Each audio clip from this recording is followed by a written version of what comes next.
ታሪኩ የሚጀምረው በአሰላ ከተማ ተወልደው በንግድ ሥራ ራሳቸውንና ቤተሰባቸውን ሲያስተዳድሩ ከነበሩት ከዛሬው የገዳሙ አበምኔት ፈለገ ሕይወት ቆሞስ አባ ተክለ ሥላሴ ገብረ ሕይወት ነው። ያው እንግዲህ ትንሽ ትምህርቱ አለ። ትምህርቱ ያው እንግዲህ አንዳንዴ ምንድነው ሰው በእግዚአብሔር ሐሳብ ውስጥ ሲገኝ ነው እና ምናልባት የሆነ ኢንጂነሮች መጡና እስቲ በቃ እንደዚህ ዲዛይን አድርጉ እንደዚህ አልኩና ሐሳቡን ሰጧቸው። ሐሳቡን ከሰጧቸው በኋላ ያው ዲዛይን አድርገው መጡ ማለት ነው። ስለዚህ ከዛ በኋላ ስራው ያው ያን እንሰራ ነው። ምናልባት ወረቀት ላይ ያለው ሌላ ነው፣ እዚህ ላይ ያለው ግን ሌላ ነው። ያሻሻልኳቸው ነገሮች አሉ ማለት ነው። እንደዚህ ይሆናል ብዬ አልጠበቅኩም።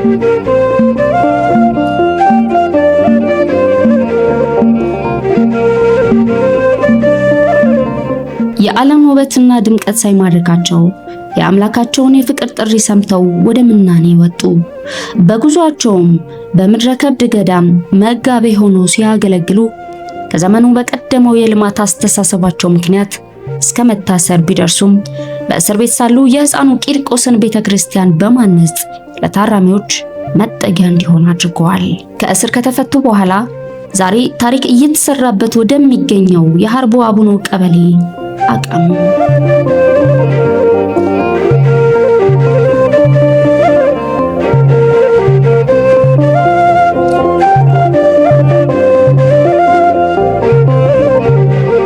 ሰኔ 15 ቀን 1995 ዓ.ም የመሰረት ድንጋዩ የተቀመጠው የጮቢ በዓታ ለማርያም ገዳም በአጭር ጊዜ ውስጥ ተገንብቶ ታኅሳስ 5 ቀን 1996 ዓ.ም ተቀደሰ።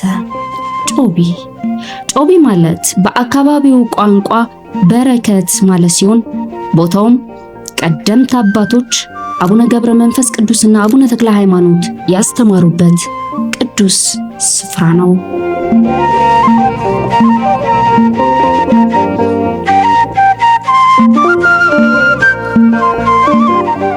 ገዳሙ ከአምልኮት ባሻገር የነፍስና የሥጋ ፈውስ ማዕከል ነው።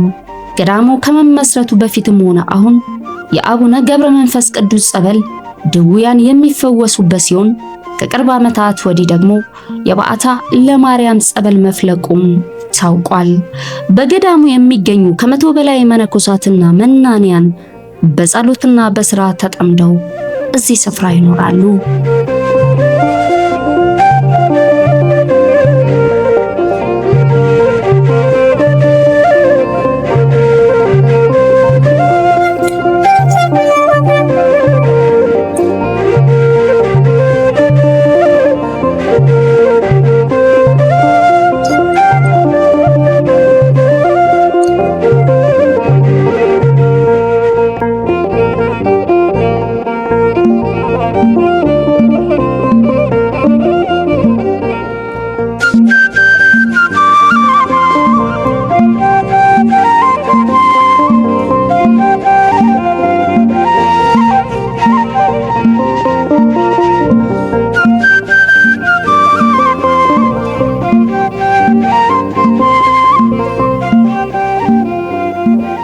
የአብነት ትምህርት ቤቶች የገዳሙ የጀርባ አጥንት ናቸው።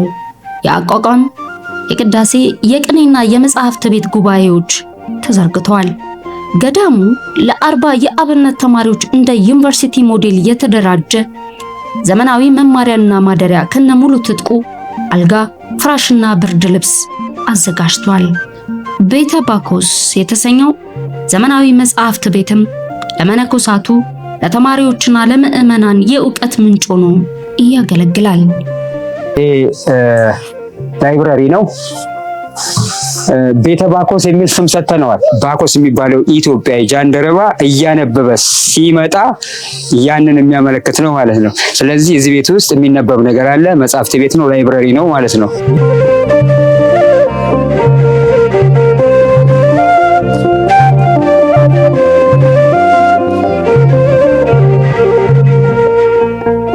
በስራ ቀን ስራ፣ በበዓል ቀን መጽሐፍ ያነባል። ሰው አይምሮ ስራ ይፈታል ማለት ነው። የገዳሙ ርህራሄ እስከ ደጃፉ ለሚመጡ ሁሉ ይተርፋል። 16 ክፍሎች ያሉት ዘመናዊ G+1 ህንጻ ተገንብቶ ወላጅ ያጡ ሕፃናትን በህጋዊ መንገድ ተረክቦ በማሳደግ ላይ ይገኛል። ሕፃናቱ መነኮሳቱን እንደ እናትና አባት እያዩ ያድጋሉ። ልጆች አሉ። እነዚህ ተጥለው ነው ሁሉ ከሁለት ወረዳ ነው የሕፃናት ጉዳይ አንጥቶ ተፈራርመን የተቀበልናቸው። እነሱን ያው እያሳደግን ነው።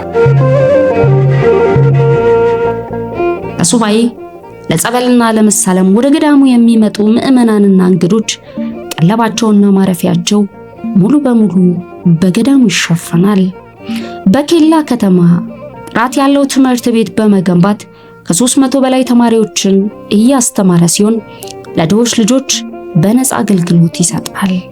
መናንያኑ በልማት ስራ ላይ የተሰማሩ ሲሆን ለስራቸውና ለመንፈሳዊ ጉባኤያቸው አገልግሎት የሚውል 1000 ሰዎችን ማስተናገድ የሚችል ዘመናዊ አዳራሽም ገንብቷል። ገዳሙ ገዳማት የልማት ምንጭ መሆን አለባቸው የሚለውን ጽኑ አቋም በተግባር አሳይቷል። ከ100 ሄክታር በላይ መሬት በማልማት 8 አይነት እህሎችንም ያመርታል። አዕዋፋትና ተባዮች የማይደፍሩት 400 ኩንታል እህል የሚይዝ ዘመናዊ ባለ 1 ፎቅ ወይም G+1 ጎተራ በአበምኔቱ ዲዛይን ተገንብቷል። እንግዲህ እንደምታዩት ላይ እህሉ ከላይ ይገባል፣ ከታች ደግሞ ይወጣል ማለት ነው። ስለዚህ ይህን ማቅለል አለብኝ ብዬ ይህንን ዲዛይን ዝቋላ ሆኜ ያሰብኩት ነው። ምድረ ከብድም ያው ጊዜ አልተመቸም ነበር። እዚህ ስመጣ ግን ያው የራሳችን ነፃ እንትን ስለነበረ ይህን ዲዛይን አደረግኩ።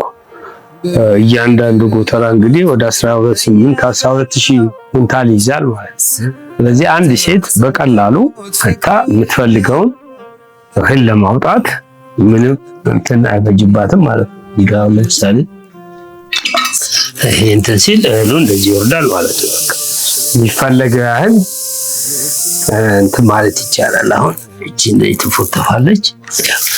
እያንዳንዱ በዚህ ጋር 4 አለ፣ በወዲህ ጋር ደግሞ 4 አለ።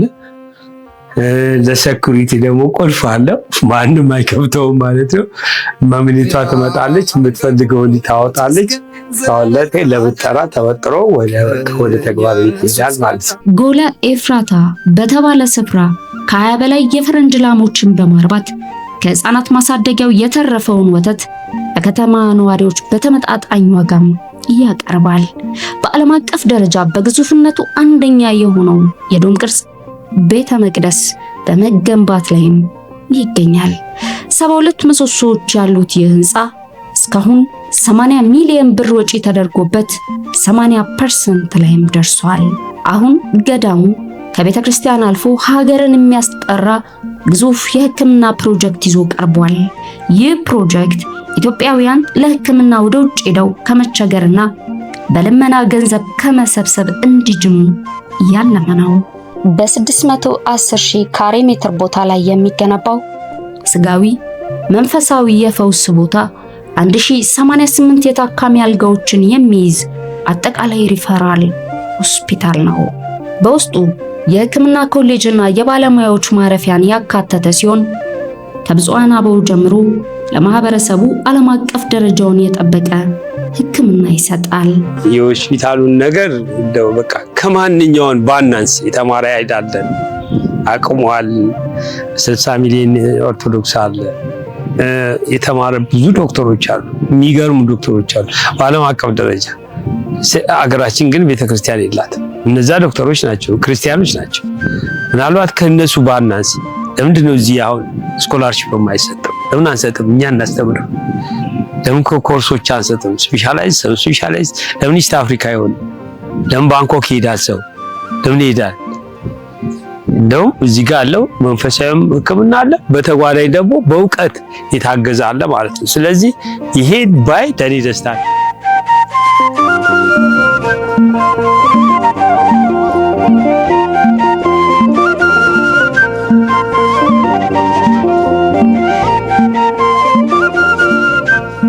የአካባቢው ነዋሪም ውለታን የሚዘነጋ አይደለምና ስላገኘው መንፈሳዊ ተመስጦ ስላገኘው ምቹ የአምልኮት ስፍራ አባንም ሆነ ገዳሙን እንዲሁም የቄሳርን ለቄሳር እግዚአብሔርን ለእግዚአብሔር በማለት በአካባቢው ወግና ባህል መሰረት አስራት በኩራታቸውን በአክብሮት በትህትና ሲለግሱም አይተናል።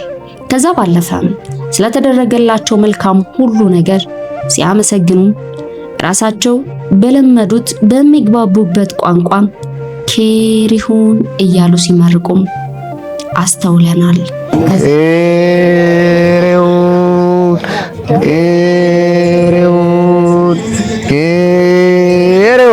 ስጋን እናክማለን ነፍስን እናድናለን የሚለውን የገዳሙን ጥሪ በመቀበል በጸሎታችሁና በገንዘባችሁ ከገዳሙ ጎን በመቆም የታሪኩ አካል እንድትሆኑ ጥሪያችንን እናቀርባለን።